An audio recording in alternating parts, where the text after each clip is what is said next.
আমি কোনদিন মঞ্চে কোন নেতার ছবি লাগাই না, আমার ছবিও থাকে না। এবারে ওই ছিন্নমূল যাদের এবছর শেষ প্রোগ্রাম, পরের বছর আর প্রোগ্রাম করতে পারবে না। তারা একদিকে পিসির আর একদিকে ভাইপোর ছবি লাগিয়েছে। আমি যদি মিথ্যা বলে থাকি গিয়ে দেখে আস। এই প্রথমবার খালি নেতাদের দশা আমি দেখছি। না ছিলেন নন্দীগ্রাম, না জানে অতীতের কথা। তাই আজকে এদের সম্পর্কে বেশি খরচ না করাই ভালো। আমি পলাশ গিরিশ সহ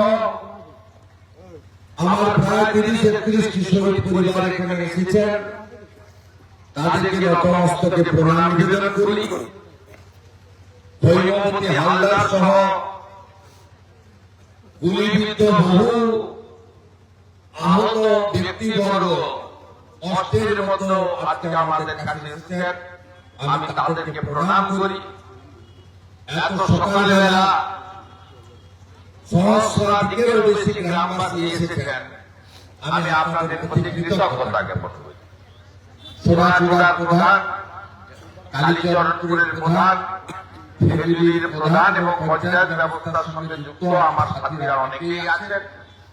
কর্মাধ্যক্ষ সঞ্চালক দেবাশিস ভাই, সাহেব ভাই, আন্দোলনের নেতা স্বদেশ অধিকারী, ভাই ভিক্টর, সর্বোপরি সভাপতি শ্যামল সাউ সহ আমার সাথী বটকৃষ্ণ সহ গোপালের ফেমিলির পবিত্র সহ অনেকেই আছেন। প্রত্যেককে আমি যথাযথ স্থানে সম্মান জানাই। আপনারা জানেন এই বর্ষতা বিরোধী সংগ্রাম কৃষি জমি রক্ষার সংগ্রাম ছিল। সর্বস্তরের মানুষ কালো পতাকা নিয়ে ভূমি উচ্ছেদ প্রতিরোধ কমিটি গঠন করে আন্দোলন করেছিল। আমাদের অভিজিৎ ভাই, অশোক করমদেরও দেখছি, এদেরকেও ধন্যবাদ জানাই। তা আমাদের এই আন্দোলনের ইতিহাস আপনারা জানেন। আমরা প্রত্যেক বছর ভরত মন্ডল, বিশ্বজিৎ মাইতি, শেখ সেলিমকে স্মরণ করি। 14ই মার্চ আবার আসবে।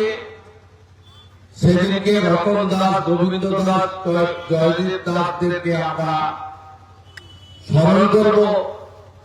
সুপ্রিয়া জেলা বাসন্তীকরকে স্মরণ করব, ইন্দ্রাজুল ইমাজুলকে স্মরণ করব, উত্তম পাল, সুব্রত সামন্তদের স্মরণ করব, আমাদের প্রলয় গিরিদের স্মরণ করব।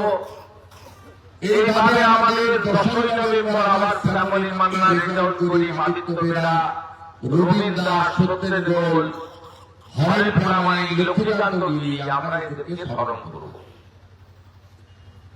এই নন্দীগ্রামে জমি রক্ষা করার ক্ষেত্রে এদের আত্মবলিদান আমরা কোনোদিন ভুলতে পারি না। আপাবর মানুষ সংঘবদ্ধ হয়ে এই আন্দোলন এবং পরবর্তীকালে জনগণের বিজয়, তার মধ্য দিয়ে আমাদেরকে এগিয়ে নিয়ে যেতে হবে। আর আমাদের সম্মিলিতভাবে থাকতে হবে। কারণ এখনো যারা আত্মবলিদান দিয়েছেন তারা 100% তাদের অধিকার পাননি, ন্যায্য বিচার পাননি। তাদের সন্তান সন্ততিদের কর্মসংস্থান সহ তাদের যে বিষয়গুলো রয়েছে সেই বিষয়গুলো কিন্তু অনেকেরই হয়েছে, কিন্তু সম্পূর্ণ হয়নি। স্বাভাবিকভাবে আমাদের এই লড়াই একটি ক্রমান্বয়ে যে লড়াই, ধাপে ধাপে লড়াই, অনেক দিনের লড়াই, ধৈর্য এবং সহ্য দুটো করে আমরা এগিয়েছি। আগামী দিনে নিশ্চয়ই যে কথা দেবাশিস ভাই বলছিল, প্রকৃত পরিবর্তন, সেই প্রকৃত পরিবর্তন এলে এই পরিবারগুলি সামগ্রিকভাবে এলাকার মানুষ তারা শান্তি পাবে, তারা খুশি হবে। একটু আগে আমাকে একজন সাংবাদিক একটা ক্লিপ পাঠিয়েছে। একজন দাবি করছেন যে শহীদ মিনার সব নাকি ওরা টাকা দিয়েছে, আমি সব সম্পত্তি বানিয়ে নিয়েছি। আমি এখানে একদিনও এসে রাত্রি যাপন করি না, এখানে আরাম করতে আমি আসি না। আমি ট্রাস্ট বানিয়ে নিয়েছি, এবং আন্দোলনের নেতা আজকে সিপিআই পার্টির নেতা নন্দ পাত্র মহোদয়, তিনি পুরোটা দেখভাল করেন। তার সঙ্গে আমার রাজনৈতিক বিরোধ, মতাদর্শের বিরোধ। এই যে সমস্ত প্যান্ডেল, মাইক, লাইট ব্যবস্থাপনা গতকাল নন্দদা থেকে করে দিয়ে গেছে। তার রাজনৈতিক বাধ্যবাধকতা আছে, আমারও তার সঙ্গে রাজনৈতিক মতাদর্শগত বিরোধ রয়েছে। এরা জানে না, এরা নিজেদের আখের বুঝিয়েছে। এরা নিজেদের পুত্র, পরিবার, কন্যা তাদের কর্মসংস্থানের সুযোগ করে নিয়েছে, চাকরি বিক্রি করেছে, আর এখানে দাঁড়িয়ে বড় বড় ভাষণ মারছে আজকে এই নন্দীগ্রামের আন্দোলনকে অপমান করার জন্য।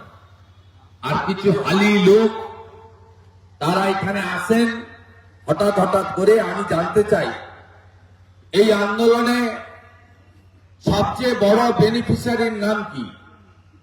সবচেয়ে বড় বেনিফিশিয়ারির নাম হলো এই রাজ্যের মুখ্যমন্ত্রী মমতা বন্দ্যোপাধ্যায়। সবচেয়ে বড় বেনিফিশিয়ারি তিনি। কংগ্রেসের মধ্যে থেকে যুব কংগ্রেসের নেত্রী ছিলেন, রাজীব গান্ধী তাকে করেছিল। তিনি সঠিক সময় রাজীব গান্ধীর সঙ্গে বিশ্বাসঘাতকতা করেছেন। এরা আমাকে গদ্দার বলে, ওটা পৃথিবীর মধ্যে সবচেয়ে বড় গদ্দারের নাম হচ্ছে মমতা ব্যানার্জি। 98 সালে দল করার পরে কোনো আশ্রয় পায়নি। অটল বিহারী বাজপেয়ী মহামানব, তিনি আশ্রয় দিয়েছিলেন যে বেটি বলে, কন্যা বলে, বাংলার মেয়েকে। তাই এই দলটা সেদিন প্রতিষ্ঠা পেয়ে অস্তিত্ব রক্ষা করতে পেরেছিল 98 সালে। 2001 সালে অটলজির সঙ্গে বিশ্বাসঘাতকতা করেছেন। সবাই জানে, আপনি যদি নিচের দমে বলেও না অনেকে, কিন্তু খুব মমতা ব্যানার্জির এই লড়াই, ফেলানি, মশাক, সরকার, নানুদের সোজপুর, ছোট রাইয়া, আরে আপনি যদি নিজের দলের মুখ্যমন্ত্রী হতেন, আপনার জনপ্রিয়তা হতেন, তাহলে 2001 সালে আপনি মুখ্যমন্ত্রী হতেন। আর নন্দীগ্রামের জন্য আপনি মুখ্যমন্ত্রী হয়েছেন, তাই আপনাকে 13 বছর অপেক্ষা করতে হয়েছে, 98 সাল থেকে 2011 সাল।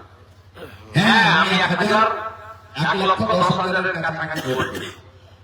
আপনিও তো 1,08,000 ভোট পেয়েছেন। আপনাকেও যেমন মুসলমানের ঢেলে ভোট দিয়েছে, ও একদম 195টা 96টা নিজের ভোট দিয়েছে, বৃত্ত ভোট দিয়েছে, ভুয়া ভোট দিয়েছে। মুম্বাইতে আছে, গুজরাটে আছে, তার ভোট বেড়ে দিয়েছে, চট্টগ্রামে, হাসানাবাদে, দাউদপুরে 50,000 হিন্দু ভোট দিয়েছিল আপনাকে। আপনি আমার কথা দিয়েছিলেন নন্দীগ্রামের মানুষ।